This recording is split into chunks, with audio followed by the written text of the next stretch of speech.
Trade is not just good to have for us. Trade is our lifeblood. Trade is existential for us.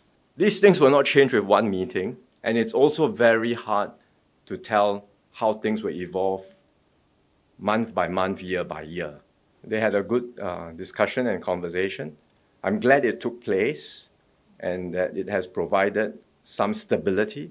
I think it's more of a temporary truce and some guardrails around the relationship, which is much needed and very welcome, certainly by all the economies in APEC, and I'm sure by countries everywhere.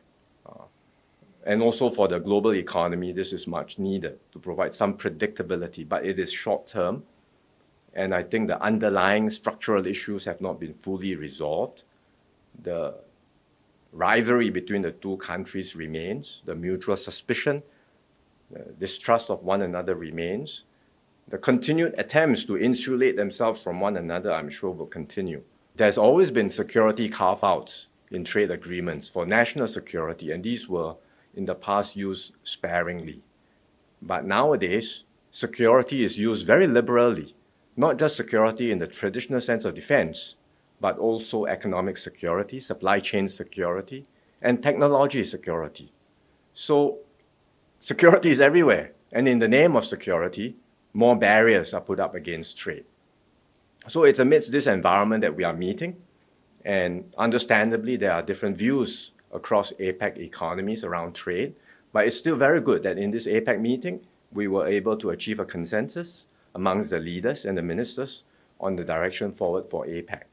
That is generally still pro-trade, despite all the different modifiers. And this is important for Singapore because we are such a trade-reliant and trade-dependent economy. Trade is not just good to have for us. Trade is our lifeblood. Trade is existential for us. So we must continue to support APEC. We must continue to support the momentum for trade and trade liberalization in the global economy. Like at the sidelines of this APEC meeting, we started with New Zealand and Chile, the Green Economy Partnership Agreement, as we did last time with P4 with Brunei and the three economies too. So these new initiatives help us to set standards, shape norms of cooperation, especially around new areas, and hopefully in time to come they can expand, grow, and be multilateralized.